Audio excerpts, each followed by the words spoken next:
Hello, my name is Anders Fagerholt from Ericsson and I'm here at the Mobile World Congress in Barcelona. And here we have a Volvo C30 electric, a pure electrical vehicle that you can charge.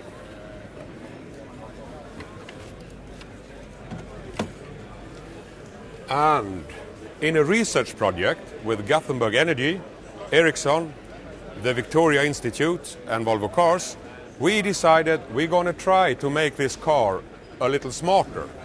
So we took 5 cars and we added some new functionality to the car. We added some new functionality to the car. We added the touchscreen where you can control the settings, you can register as a driver, you can set the outlet, you can set the minimum range that you want.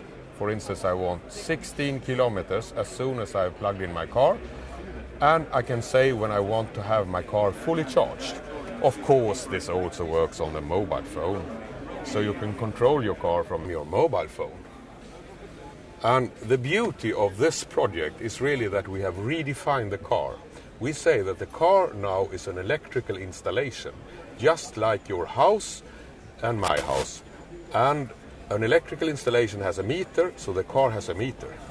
But the car also has 4 wheels, so it moves around in the network, consuming resources here and there, just like a mobile phone. And that is the technology we used. So, you can charge at any outlet. In this project, we identify the outlet via the GPS, and then the car learns I am at my mother's, brother's, or at my work. And then you charge your car, and you get the bill to your own account. And this is the beauty of this. You don't need to build out a lot of charging poles, smart charging poles along the road. And the utility company can charge the car during the night when there is enough power or when it's a lot of wind power or solar power. And this is a whole new concept for the electric car that we presented here in Barcelona. So, come on, let's go electric with the intelligent car backed up by the intelligent infrastructure made up from Ericsson, Volvo, Gothenburg Energy and the Victoria Institute.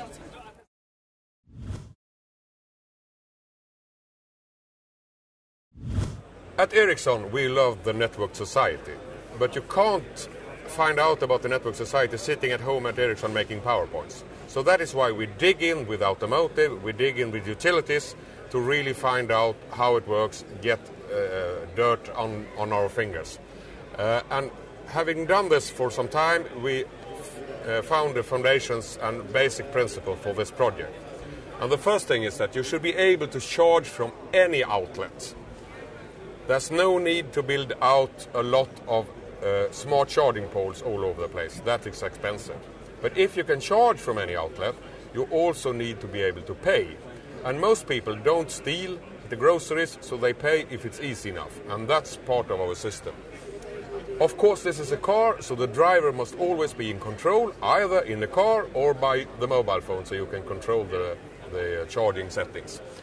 But the grid and electricity providers, they also want to control when you charge your car. And then we end up with an intelligent infrastructure with components in the car, in the mobile network and in the grid. And this is a research project with these partners. And we now have about 10 cars running around in Gothenburg as company cars for Gothenburg Energy, where people learn to use electrical cars and get acquainted with it without this smart functionality. And in April we will turn on the smart functionality, and then we will have researchers from the institute interviewing people before, in the middle and after this trial. Because I have heard rumors that there are engineers that invent functions that the user really don't want. Never happened to me, but I've heard about it. And we want to dig into the technology and the legal framework with automotive utilities. At the same time, we want to be sure that we have customer feedback and customer acceptance for what we do. So, the system works like this. You will have to identify the outlet. Last year we showed that with a QR sticker you could take your mobile phone and just catch the QR code, send it to the network and send it to the car. Then you know the ID. In Gothenburg, we would use the GPS position because Gothenburg Energy has all their meters positioned on GPS. So when you start to charge a car, you will get a question from the car.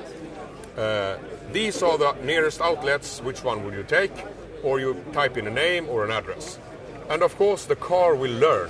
So then it will ask you, you are at your brother's, are you charging here? You are at your mother's, are you charging here? Or you are at home or at work? And I mean, from practical purposes, you will always charge from less than 10 outlets. So the car will learn, because it's a smart car, and it will help you. You know, outlet, the car goes over the network to what we call electrical vehicle charging system, and this then knows which grid operator to talk to. And in Sweden we have a deregulated market. This comes all over Europe. So the grid is one, it's about 150 grid operators in Sweden and about the same amount of energy suppliers. We start to, and they are also interconnected and can clear billing between themselves. So we start to negotiate price and availability here, sends a schedule down to the car, the schedule executes, it can take 2 hours, it can take 10 hours. When the car is ready, it sends information back to the server, and then the system knows that I have been charging at your meter 20 kilowatts. It will be taken off your bill and put on my bill. And also we can have different energy suppliers here. So this is one part of the beauty of the system. You can charge anywhere and be fair. This is to show you a bit of the sequence that will happen. You have a battery status in a car, you know the outlet, you have what we call a convenience range. When I get home, I always want to have like 20 kilometers in case I need to buy some milk or get my children. But otherwise, it's fully okay if the car is fully loaded 7:30 in the morning, Monday to Friday, a little later on the weekends. So I can set this in the car and on a mobile phone. This is the hourly price of energy. And this will come in Sweden next year.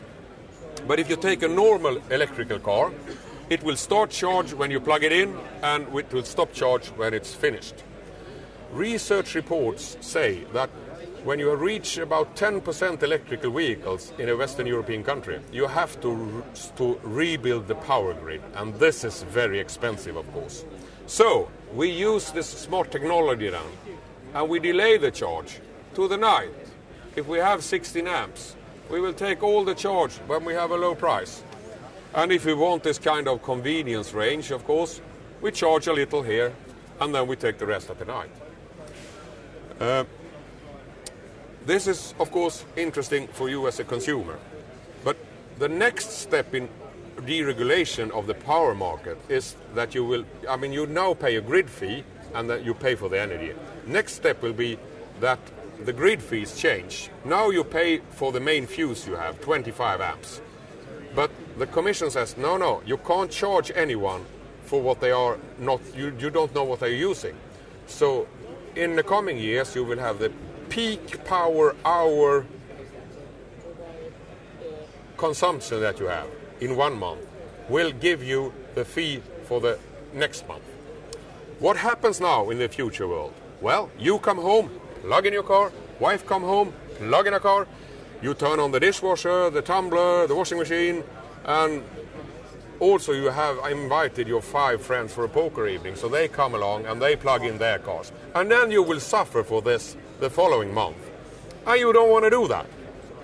So for the consumer, there's a very strong incentive to be able to even out your power consumption. And in fact, my washing machine broke down last month after 22 years and 2 children. I bought a new one, and it had a delayed start, so I can load my washing machine here, and then it executes during the night. So the whiteware industry, they are really preparing for this. Of course, on the utility side, it's the same thing. And we in telecom, we know that you have to even out things, otherwise you will have to have enormous peak capacity. And the power systems today, they only work with supply. If they can do a little demand management here, they will have a much more efficient system, and you will have cheaper and greener power, especially now when we have green power and solar power and wave power that comes and goes. It's not there all the time.